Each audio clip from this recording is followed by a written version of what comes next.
This kind of relates to our quick fix in the belief shifts, because Yeah. I think training is a quick fix that organizations take in, and it's not fixing anything. We're just going to That's train all our true. people on this thing and it'll be fine. And it's Yeah. like, no, that's not the solution to whatever ails you, whether Certainly the way it's, you're doing it. yeah, exactly. If it's training that's not done by an actual expert trainer who knows that with training also comes coaching, and that practice is Yeah. part of learning a skill, that there's no way that people are going to be transformed by just sitting in a class and learning some information. Back to what we're going to talk about today, Yeah. especially in leadership. There is no freaking way you learn how to be a good leader by sitting in a class. No way. Yeah, no way. I agree. You want to start talking about it for real? Yeah, I do. Okay. Cue So music. cue the music. Welcome to The Belief Shift, the show that explores what you really need to know about building a successful small business. I'm your host, Camille Rapacz, small business coach and consultant who spent too much of her career working in corporate business performance. And I'm George Drapeau, your co-host and her brother. I'm a leader in the tech world, bringing my corporate perspective, but mostly my curiosity. Together, we're exploring beliefs about success and how to achieve it, but mostly we're bringing practical solutions so you and your business can thrive. Hi, George.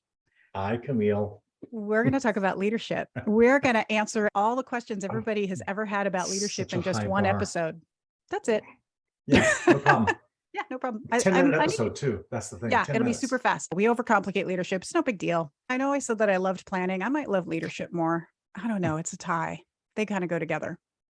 So today we're going to talk about leadership because everything in your business starts at the top. And you as a business owner are at the top, and you're a leader, and you got to have good leadership. If you haven't been in a position of leadership, it's hard to know what good leadership looks like. What am I supposed to do? What does that look like? And if you're not literally leading people, so if you have a business and you don't have employees, you might think this doesn't apply to you, but it does. That's mainly the argument I'm going to make today, is it absolutely does apply to you. So everybody's ears hopefully are perking up thinking about, I do want to know, what is this leadership you speak of that doesn't involve other people? Well, it always involves other people, but we will get into it. So if you haven't been thinking of yourself as a leader, well, there is no time like the present. So you can start thinking about yourself as a leader right now. So we're going to start talking about leadership because it is the cornerstone of a successful business. Without it, everything will be harder and slower. And with good leadership, everything will get clearer. Everything will be more aligned. It will get quicker. And ultimately, it will be more fulfilling. When you are a good leader, it is super fulfilling. Do you need a better reason? I don't think so. No. So today, we're going to cover everything, right, George? Everything you need to know. We're going to cover a lot in less than an hour. Will not be the last time we talk about leadership for sure, but this will be our introduction into this topic. So we will talk about what good leadership looks like.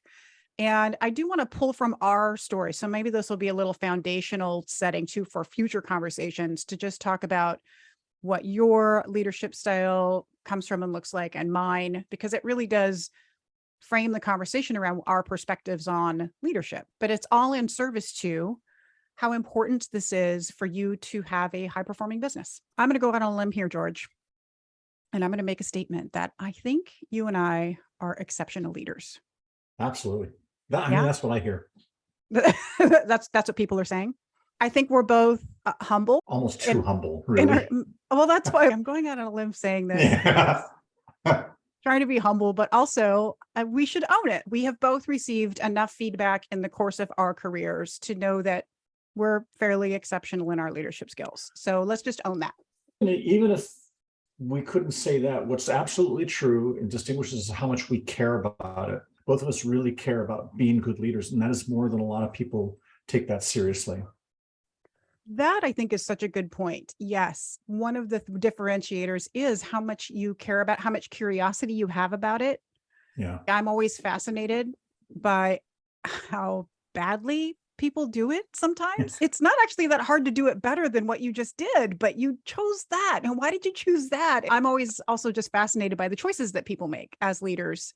That curiosity and that desire to actually just understand it better helps us be more exceptional in that. Absolutely. So, yes. Since that is the case, I want to start with your story, George, your leader story. So you could either just tell the journey of you becoming a good leader, but I'm curious if you can remember the aha moment when you saw or experienced or delivered good leadership and you were like, oh, there's this moment where you really understand what good leadership looks like. Oh, yeah. So in retrospect, as I reflect back on my life, I realized there were aspects of leadership that I exhibited and were important to me from very young. The desire to help others grow, that's been with me since I started elementary school. I would always be talking in class a lot, but usually helping other kids who weren't able to get stuff done. It was usually, I don't know why, but that seemed to be something I was interested in doing. And then I remember in high school, class president a couple of times, and I didn't do a particularly good job at it, but where I did better was in getting groups of people together. And I realized later on, they never did it amongst themselves. It was always me gathering people together. And so one aspect of leadership being persuading others to do something, right? To kind of multiply your value. That was with me young. And I just didn't realize it wasn't a conscious value, but it's been core to who I am for the longest time. When I started realizing what I wanted as a leadership style, it was when I would see different attributes of other leaders as I went along. Like in high school, our band director, Mel Hansen, is a fantastic leader. And I could see how what he did to transform his music program from this one style to another style, and how he did it by getting small number of evangelists and having good organizational skills, much more than his musical skills, actually, which are good. So I started learning from him, like, wow, you really know how to build an organization. That stuck with me. And then later on, when I was in a drum and bugle corps, it was in a group called the Santa Clara Vanguard, the corps director, I mean, everything that I thought we had great in high school, times 10 with the Vanguard. And I could see clearly how he organized and led this whole organization. I had this highly motivated staff and kids doing stuff. And I learned from that guy, from Gail Royer, some of his principles about leadership, which all had to do with using organization to set up kids to do more than they thought they could do. The focus was on how do I enable the performers to do their work, not on how do I make it good for the staff and the organization. The organization was there to serve the kids. That was very clear. And then my first couple of jobs out of college, I had influential leaders in different ways. And my first manager is this guy named Steve Loving. And he was huge. So we were at a university and we had these resources that all the staff wanted, all the coolest resources for ourselves. And he used to fight against that and say, this is wrong. We should put the best resources out on the computer floor and find a way to make the students have access to it. And we should get the good stuff last. And he made enemies within the organization for that. But his attitude, again, about pushing power down to the edge as much as you can, really stuck with me. That really sat with me. And that started a journey toward me thinking about leadership as serving others first and myself last. And it kept going like this. I've learned different leadership styles from aspects from different managers I've had. I've been very lucky to have a series of excellent managers, and some good ones and a couple of bad ones, but mostly excellent. My first manager at Sun, he was fantastic at telling a story. And you would ask him about some company policy or how something worked. And he'd say, oh yeah, so the way it works is blah, blah, blah, blah, blah. And I was like, that makes perfect sense. I get it. Thanks for telling me. But then I would ask one of my coworkers, and they said, there's no such policy on the books. He's just making that up. It turned out he would make up a story about how he thought things should happen, and he would support that. And so he'd give you the story, made sense, you just went along with that, and then he would just protect you. And again, this is a guy who's trying to help you understand how to navigate things yourself, and then he would provide scaffolding around that. So I think I had built up this common theme of like, you're really here to remove roadblocks for people and help them be more than they thought they could be. Whatever you need to do to make that happen. There's all kinds of aspects to leadership to make that happen, but really it's all about, I guess, two things for me. If I need something done and I'm a leader, how do I persuade others to do that? It's not about me doing it, it's about what I can do to get others to follow this path. And then how do I serve them as they're doing it so they can be the best they can be, they can begin to own that path on their own. And not just doing what I tell them, but they believe in that story and I support them. And that's where the servant model comes in for me. And I really strongly believe in that. Really, my path to leadership started a long time ago. Some of the core attributes that I believe in, like really helping others, and getting people to work with each other. And then before a professional career, I saw examples of leadership that really sat with me, and I wanted to copy some of that. Mel, we both had him as a band director. Yeah, it was interesting how far back you went. I was like, wow. My first thought, honestly, was mom's going to love this podcast because you went way back to your childhood. You're welcome, Mom. It was fascinating to hear how you could take it all the way back to those early influences and examples that were starting to wire your brain in a certain way. But I also think that, not everybody that worked with Mel took that away from what he was doing. Oh. So there is something about how your brain is wired too that leads to you taking that out of that experience, and then the next experience adding to it, and the next. There's this idea that leaders aren't born, they're made. And I think that's true. I think you choose leadership and you have to choose to become a good leader. But there's also something in your story about your natural curious brain, and what tickled your brain happened to be that aspect. And that carried with you, right? Which led you into the choosing leadership and choosing to be good at that. Yeah. Because that's not what happened for me, because I had the same band director and I don't remember having that experience at all. Because back when I was starting out at that young age, I wouldn't call this leadership, but where my journey began, if I started back then, was I always had everything well organized and had a plan for what was coming next. That was always part of my deal. When I finally took that organizational structural piece of what I loved and took it into this leadership space, was really when I first early in my career started to do project management. I didn't even know project management was a thing you could do. There was no, PMP, not to age myself or anything, but there was no PMP certification. There was no class that you took in university. Nobody taught you project management. And I started doing it because I was a very organized person, but I realized as I'm doing it and having to lead a team that there was this other aspect. It wasn't enough to just have an organized plan and give it to them. I also had to bring them along in that plan. I had to do everything you just talked about. How do I persuade them to do this in the manner that I've laid out and not just go rogue and do their own thing? Because that's going to be a bad execution of the project. We can't all just go rogue and do our own things. The project plan is to bring everyone together, executing on the work in a nice, thoughtful, cohesive manner. So this was back when I started working for a wind energy consulting firm. And I had to go out and manage the projects that I should say, amazing that I got to do this. I got to go out and manage wind energy projects where we were standing up meteorological towers to do wind measurements so that we could determine good sites for wind farms. That's what we were doing. And so I was managing that project from beginning to end, like having to acquire the equipment and the team to do the installations. And so I was doing all this, but all of a sudden I was dependent on other people who didn't work for me. Yeah. I might be contracting with them, but they also were experts in what they did. I didn't know how to put up a Met Tower. They did, but I was the one who was in charge of them doing it well. So I had to figure out leadership. Now I have to be a good leader to figure out how to make all of this work. So I remember that being the first time I started to get the sense of what it meant to actually lead people, but I still wasn't like a conscious student of it. And looking back now, I realize, that's when I really started to approach this differently.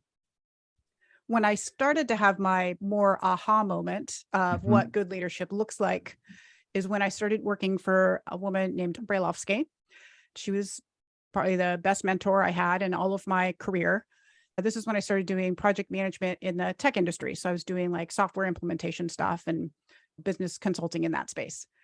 And Olga was my boss. And she just through watching her, so kind of similar to your experience, I just watched how good she was at working with really smart top leaders. So we were working for giant corporations doing this work, and she'd work with these other CXOs and bring them along into her plan and her approach, talk through issues and challenges we were having in the projects, delays, all of the stuff that she had to navigate and do while also manage a team of people who didn't work together in an office. We all came from different parts of the country and came together to work as a team on this thing. So I just watched her from both of these perspectives and how she did it. But she also took me under her wing and was like, I'm going to show you how to do this well. So she would set the bar high for me and yet would never make me feel bad if I missed it. She would just encourage me and she would coach me up into it. What do you mean missed it? You made mistakes? I probably never missed the bar. So maybe that's not true. She had a high bar, which also meant the team was awesome. Because if you stayed on her team, it was because you were with other people who were superstars at what they did. And she would weed those other people out. And so I saw that too. Oh, she also knows how to pick the right people for her team. These were massive, millions of dollars projects that we were doing. So there was a lot of pressure to do it well. That was my first experience with really seeing what good leadership looked like. Then my next level leadership happened when I transitioned out of the consulting world into working as an employee. I got the opportunity to build my own team from the ground up. So I got to build my own project office. And that was an amazing experience. I learned and made plenty of mistakes. I learned so many things about hiring and developing people and creating structures for them to flourish and grow. I didn't have to do that type of leadership when I was running projects. That was different. I was having to persuade teams of people to do work. But now all of a sudden, these people were looking to me to develop them and help them grow. It's a whole other level of responsibility. Yeah. So that's when I first really started to get more curious. I started to actively think about, I need to become a really good leader. I need to pay attention to how to do this well. So I started to reach out to more people to get more help with this and started to study that more, because I realized it was really, really fulfilling. My department became a department that was known for people coming in and getting these good project manager jobs. And just the nature of the work meant they got to go out and work in these projects in different parts of the company. So other leaders got to know them and see their leadership skills, and they'd want to bring them into their teams. So it was a great way for people to grow into the company. And I loved it. I loved seeing them do that. And I loved being able to help them do that. So that was my next level of amping up my leadership skills. But the ultimate level is when I got into owning the role of organizational transformation and trying to transform this company so it's lean performance improvement. If you Googled that, that's really the essence of what we were doing. It's not just about process improvement as it might be thought of. It's really about culture change and transforming an organization into one that does push the decision-making to the lowest levels of the organization as possible. Lots of companies have such strong hierarchies that that's not happening. The decisions go up. They don't actually go down. Yeah. And it's slow that way if all of the decisions are going up. So that was a very difficult cultural transformation that, again, it starts with leadership. And so we were trying to teach leaders how to lead differently in this new culture of work that we wanted, that was creating psychological safety in the workplace so that people felt confident bringing up problems instead of trying to hide them. And it meant teaching leaders how to be coaches. So they were developing people in the organization. There were so many things involved in that. And it forced me to really study good leadership and leader behaviors and how to practice that. Before we started this, I mentioned the lean leader training that I developed and taught. There was this week-long training that was all of this tactical, it was practice, it was leadership behaviors, and the foundation of the leadership component was servant leadership that we were essentially coaching people into and teaching them how to do that. And that was probably one of the funnest, most fulfilling things I ever got to do, was doing that and taking leaders through that and teaching them what that was all about, because they would just light up at the potential of what they could do and the impact they could have. So that was the ultimate level for me, where I understood what good leadership looked like, but also understood why it's so hard for organizations to do. And I'm curious what you think about this, because, we've all been in organizations where we see them struggle to either teach good leadership, demonstrate good leadership, that they talk the talk, but can't walk the walk. Why is this so hard for us to do? I do have thoughts about that. Actually, first, though, I want to make a comment/question about your early career. You're talking about when you're working for the wind energy company. I remember you telling me very clearly about those experiences, talking about when it dawned on you what leadership was about, when you had your aha moments. I don't remember you really talking about your own leadership. I remember you talking about running projects, but I remember you having very clear ideas about what was being done right and wrong at that company. And you had clear standards about what the person running the company did as a leader or not. I guess what I'm saying is, it may have been before you personally realized what leadership was, but you clearly had standards already, clear standards. Do you remember that? Yeah, I do. And I think you're right. I say that my aha moment, when it became a very conscious front of brain, this is leadership, didn't happen till later. I didn't have a name for it, I think, back then. I just Yeah. could see like, this doesn't seem right. This doesn't fit right. It was a small little company. So I could see the ripple effects of choices that we would make and realize, do we really want to go in that direction? Why are we making that choice? So yeah, it's funny because my experience with it does really start in small business. So it's like I've come full circle back Uh, to I want to help small business. I went from small business mindset into big corporate, crazy consulty stuff. And then Yeah. I've now walked my way back down to the small business thing. But the same leadership challenges and decision-making challenges for business exist at all levels. So you're asking, why do I think I'm not teaching leaders how to lead very well? Yeah, I'm just curious about why do we have to talk about leadership so much? Why is it so hard? Why can't we just read a book and be good at it? First of all, when we want leaders in a small business or a large company, we're not usually clear about what our goal is. And people, when they become leaders, are often not clear about what they want. Like I know plenty of people who become managers because they want power. They think that if they get people under them, they'll get more power. Sure, that happens, but that's not the reason you lead. And that's not what leadership is about. It's not even really what management is about. You don't have to be a manager to be a leader. Can we just get that on the table? Leading is about leading others, getting others to follow a path. You don't have to be a manager to do that.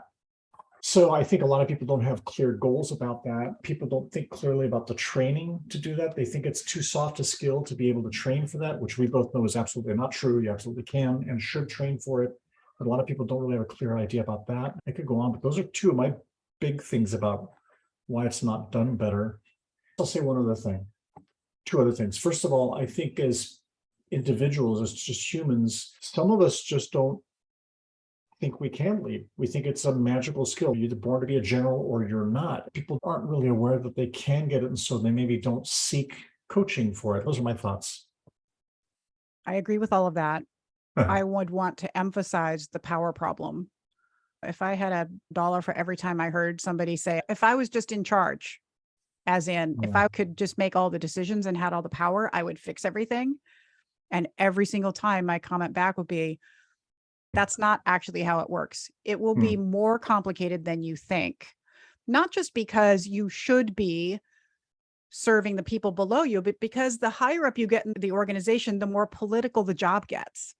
It's not power the way you think it is. It's not like, well, now I'm in charge and I just do all of these things, because now you have to make the best decisions that work across the company. So if I'm become a director, I'm part of this whole system of other directors trying to collaboratively achieve goals in a company. I can't just go rogue and decide to do my own thing.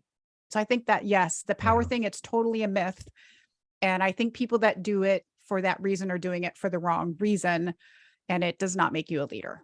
Leadership is not about power. It is about influence and persuasion and bringing people along and developing people. So you are trying to get things done through others, but not just by telling. That's not how leadership works.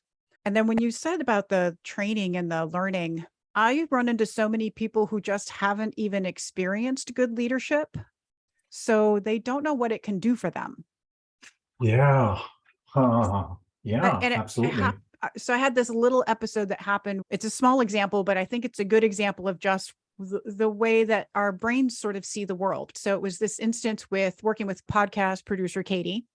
And we had this whole mix up in the episode order and realized, oh no, we just duplicated an episode. Like we put out the same episode twice. And she was mortified, like, Katie. And so I was like, we got a quick emergency Zoom call. We got to fix this because it just went live and it's wrong. So we got on the call and she was so apologetic and felt so bad. And I prepared before I got in there, just the way I would normally prepare for, I have an employee, quote unquote. I have somebody who's working for me who's made a mistake. I've done this a million times. So I knew exactly how to go into it. But she was like, I thought you were going to fire me. Really? Why would I fire you? Yeah. Because her brain is wired to, that's the response of people when you do a bad job, they just let you go. Yeah. Which is really crappy leadership. That's what that is. Instead, I knew exactly what had happened. And I knew like we both were part of that problem. It wasn't just her. So I just went into it in problem solving mode. But I say that example because I think it's more common than we realize that people haven't had a good experience of leadership. And so they don't really lean into it as a valuable skill to develop because they don't understand all that it can do for them. They have never had that experience before. It's the same thing. Business owners are resistant to really sitting down and laying out strategies and plans for their business. If they've never experienced the good of that, it's hard for them to trust that it's good. We very much need experience to help us believe that something is a good thing to do. That's my thought about that. Totally agree. This is the trouble that we are up against, which I think is also why we're doing this podcast. So you and I've both had lots of experience with good leadership and good strategy, like all of these things. The premise of this conversation for me is I want to make the argument that good leadership, well, maybe I say it the other way around. When you are doing strategic planning in your business, that is you demonstrating good leadership in your business. These go together. Strategy isn't just a thing you have to do, like pay your taxes. It's leadership task in your business. So that's why one of the reasons that I think this is an important topic to talk about, and also for all these other reasons, which is helping people do a better job of being able to hire the right people, whether they're employees or contractors or whoever they are, hire those people and be able to work with them optimally instead of struggling because, they're not getting the right performance out of them or they're just not doing the work right. I hear lots of challenges with that for people. It's an issue of leadership and having the right approach to that. So there's lots and lots of things we can tie leadership to, but I'm just going to hone in sort of on a couple of ideas. I think the next stage of this conversation is really what does good leadership look like? So we've given our stories and our examples of kind of how we got there and a few examples, but there are three main topics. And granted, there's a lot more that we could talk about in here, but I'm going to hit on three key areas that I'll talk through. And I want you to add into all of this conversation, George. Okay.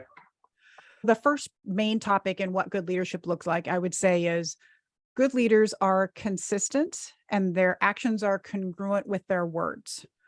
Consistency, though, should not be confused with just they only have one style of leadership, because there are many styles of leadership, which maybe is another podcast to talk about all the styles and when do you use them.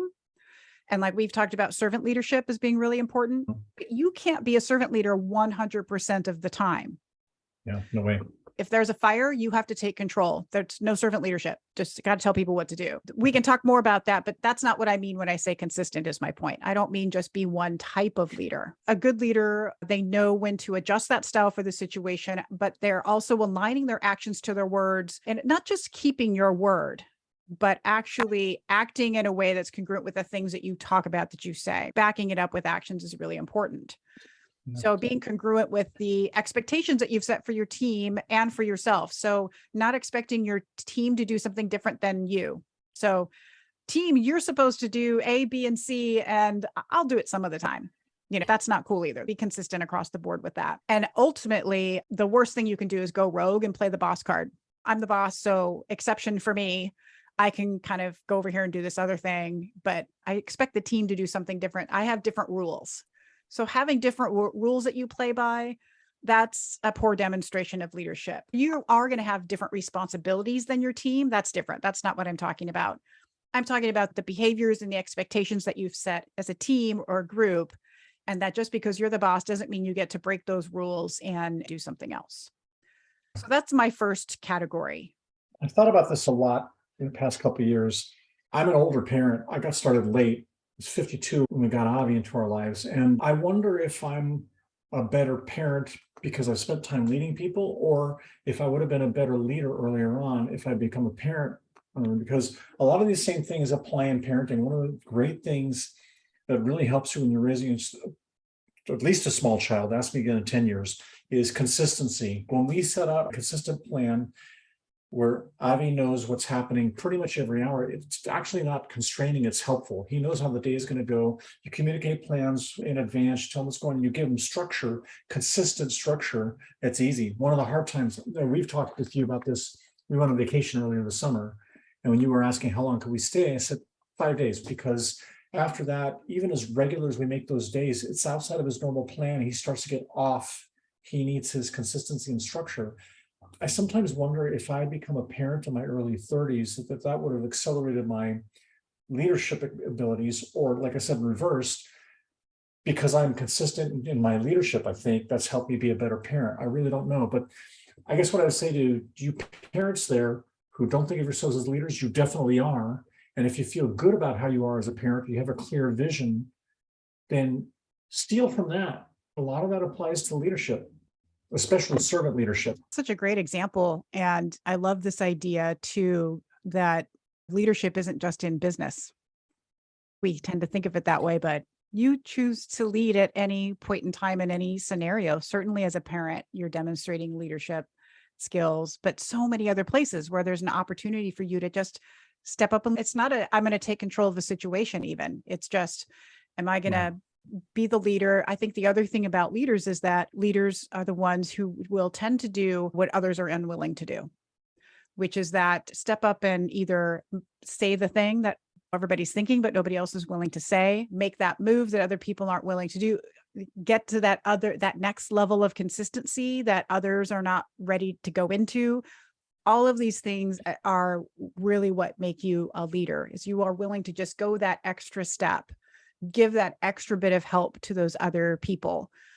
I think that's the kind of the essence too of just being a good leader in life. Yeah. So this really leads into my next category of what good leadership looks like, which is around good leaders serve others. And no, not coffee, although that's helpful. But what I really mean about good leaders serving other people is that you're serving them in a way that is helping them grow and helping them with a scenario. I see leaders mess this up in a couple of ways. One is just piling on the work with no end in sight. And so that person doesn't really know if they're doing a good job or not, because they're just constantly cranking out random work. They don't ever really get to finish. So there's no done and then celebration of I accomplished something. Yeah. That's one way this goes badly. That's not serving other people. The other way I see it go badly is when people don't give work to other people because they don't want to burn. They're like, oh, they're already so busy and I'll just do it for them.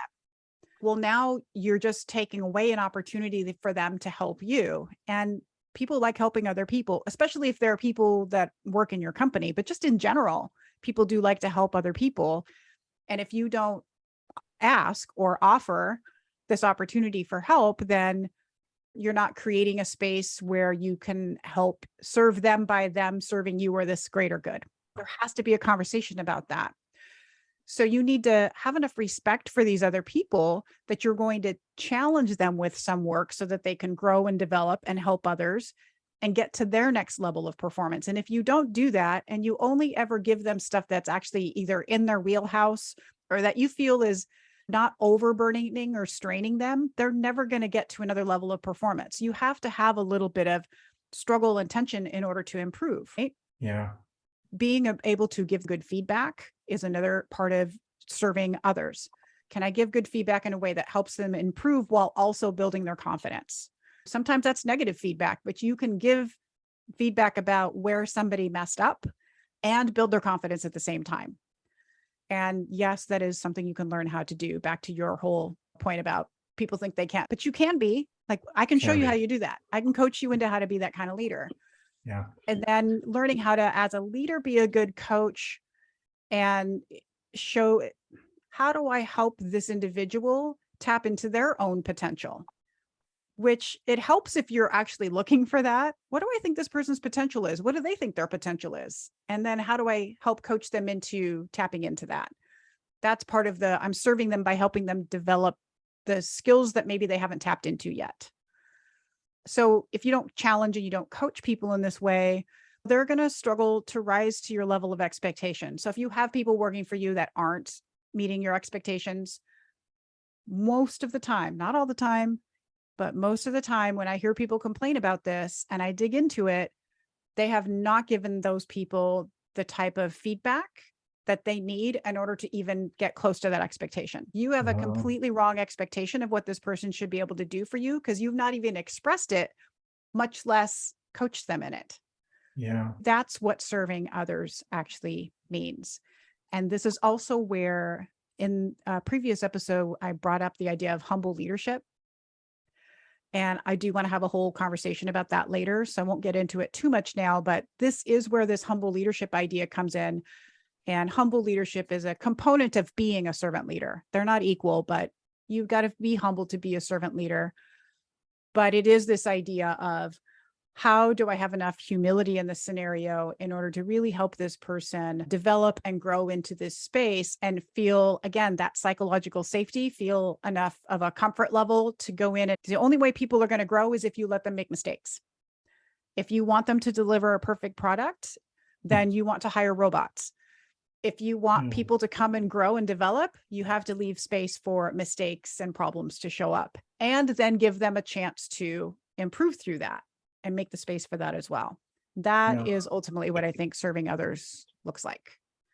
Back to you, George. Yeah, I completely agree with all of that. I guess at this point, I want to make a comment about if people who don't think they can be leaders, and I'll give a couple of simple examples.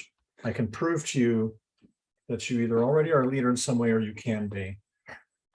Let's say you have a job, or you've had a job where you're a wait staff. If you're a decent one, part of your job is to help people make decisions about what to eat. It's very simple. I mean, you're not just taking their orders, but they'll ask you, what do you think? And if at any point that's ever happened to you and you're confident about it, you're helping people, right, figure out how to have a good time at their meal. You're coming and you have ideas about what's going to make their experience better, and you go and you lead them to that. You don't just wait for them to come to you. You come and check on them. Everything okay? You know how the experience needs to go, and you're walking your customer through it. That's a form of leadership.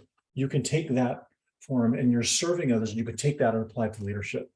Or if you've ever helped a child learn something, you help them, you've been a tutor, you help them teach something, or you're a teacher yourself, you're definitely a leader. You're taking something maybe you know, or you can see that they don't, and you're helping them close that gap. Anytime somebody's asked you for help doing something and you can recommend, well, here's how we do that process, that's a small form of leadership. It's in all of us. I love those examples. I do think it shows up in all these interesting little ways in our lives that we don't think about. And that's where the argument that it's not just about being in business, that's not the only place where leadership shows up. It shows up in all these other little ways in your life. Yeah, I think I'm going to guess here. A lot of people equate the word leadership with command. It's not the only form of leadership. We're talking about stewardship, about helping, coaching, enabling, guiding, those kinds of words. And you do that more often than you think in your own life. Yes, 100%. I think, as a parent, you're probably doing a lot of command and control leadership. Do this, do that. Your best leadership as a parent is when you get to also do servant leadership, which is what you were talking about. I'm going to provide the structure and the space for my kid to have the best day, because that's how he works best, is I have this consistency of this plan and this structure for him. That's a beautiful way of serving him, because now he can be his best little self, because you gave him the foundation for doing it. And there's nothing better than when Avi is his best little self. His best little self is amazing. Category 3 of what I think good leadership looks like. Good leaders work on the business. That's their job. This has come up many times in many companies that I've worked with and in, but I have a current client where this is a challenge, where the leaders in the company are working in the business, as in they're doing the work of the company, and they're really struggling to work on the business, which is developing as leaders, working on developing strategy, focusing on better approaches and systems to achieving their goals. They're not doing the on the business work. They're just doing the actual work of delivering to customers. And it's a challenge, because then, well, who's doing that work then? There's like one guy who can do the work, and that's not how it should be. So as a good leader in your small business, and even in your little micro business, when you are working on your business, when you're creating that long-term vision, you are establishing a strategy to get there, you are ensuring that that direction is really clear, and you're making the hard decisions along the way as you go. We're going to go this way, not that way. And that you're in a mode of continually assessing it, evaluating your strategy, and adjusting it for optimal performance. That's working on the business.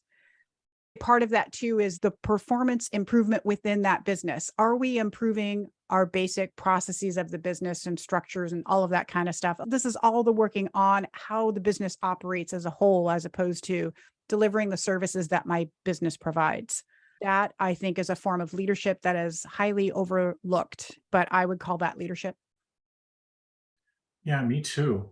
There's a podcast I listen to called Respectful Parenting by a woman named Janet Lansbury. And she gave me this model about parenting. It's a very simple rule that I think about all the time. She said, look, imagine you're a patient with a stroke and you're in the hospital bed and you can't speak, but your senses are there. And imagine the nurse is coming into the room and you can talk to the nurse doesn't bother talking to you. They just start doing stuff. They move your body and check your bedpan and wash you and bathe you, but they're not talking to you. It's kind of irritating. You don't know when they're done. You don't know how they're going to embarrass you next. It's just a really frustrating experience. You contrast that with the same nurse coming in, and even though you can't respond, saying, Mr. Drapeau, hi, I'm here to do your bathing. Here's what I'm going to do. And if you want it warm or something, blink or something. Just that difference of me knowing what's going to happen makes the whole thing much less irritating because I have my expectations set. My wife and I do this all the time. Can we just talk for a couple minutes about how the evening is going to go? Not big plans, but just like, do I have some expectation of what's next? So I don't have to worry about coordinating with her in the moment. Anytime you have direction, it relieves pressure, it makes you relax. And so as a leader, you're telling your team more often than you think, what's the direction, what you're thinking, even if it's not solid, you give them some idea. Believe me, they are so much more relieved and in tune and on board than you think they are. And I just think it applies in life. We aren't talking enough about what's our expectation here for what's going to happen. And it's not just about you saying, these are the steps. That's helpful. But these steps matter because we want this other thing at the end of the day. All these concepts apply in everything that you want to go well in the world. So absolutely, it applies in your business. And again, I want to speak to micro business or solopreneurs out there who are thinking, but I don't have people. It's just me and my virtual assistant. This still matters. And it matters because you have to set direction for your business. Your business is just this entity, and it doesn't really know how it should operate without you telling it. And that means you have to decide and then also tell yourself. So one, we're not really good at following our own directions half the time. Being really deliberate about laying out your own plan for you to follow is very important, much more important than we think it is. How many times have you made a little plan in your head and then it didn't happen? If you write that plan down and you set yourself up with a system for following that plan, then you're gonna have a much better chance of making that all happen. Even if it's just one or two people that are going to be impacted, huge, huge impacts from that. By the way, even if you have 0 people, you usually have vendors. I mean, there's people you're buying from or supplying you, and you'd be amazed at how often, like, if you just tell your vendors, hey, I was thinking of opening a new product lately, or I'm going to do this event opening. Your vendors, if they're on board with and you build a relationship with you, a couple of things will happen. One of them, they'll want to contribute ideas, or they might know another of their customers who says, I have another customer who did something like this and they chose this instead of that. You'll get help, you get ideas. Wonderful things will happen. Yes. Yes. I mean, as you said that, I just realized that's a huge benefit to you then when you're out networking or just talking to anybody about your business. So like, oh, so tell me about your business.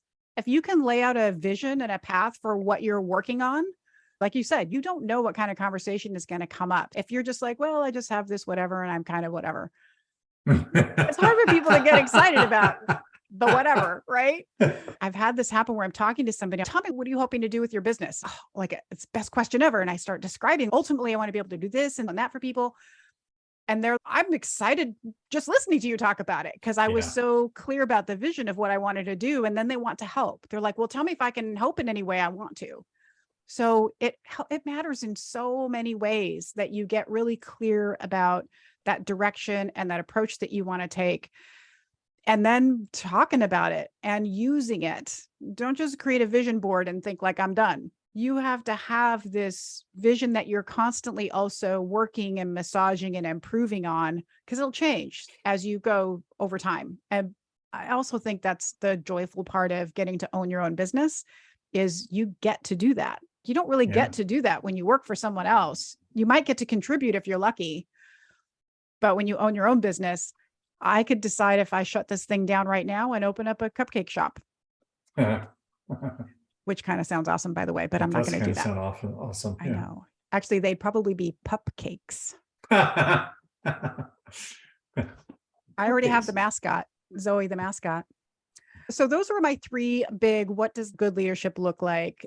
being consistent, serving others, and working on the business. Those are my three big buckets. There's a whole bunch of other stuff we could get into there. Yeah. I want to make sure we emphasize that why this matters for a small or a micro business, because my whole, thinking around this is what big business needs. For the most part, it's the same for small business. So this is one of those examples of no matter how big your business is, it needs all of these things. It needs good leadership. It needs clear direction, and it needs you to lean into that. So if you're early in your experience with this and you're not really sure where to just start, but obviously listening to us, but just start by learning and studying and reading up on these things and trying to understand a little bit better of how you can just do a little bit more of an approach to leadership and how you're running your business. These are the big ones. Those really satisfied for me.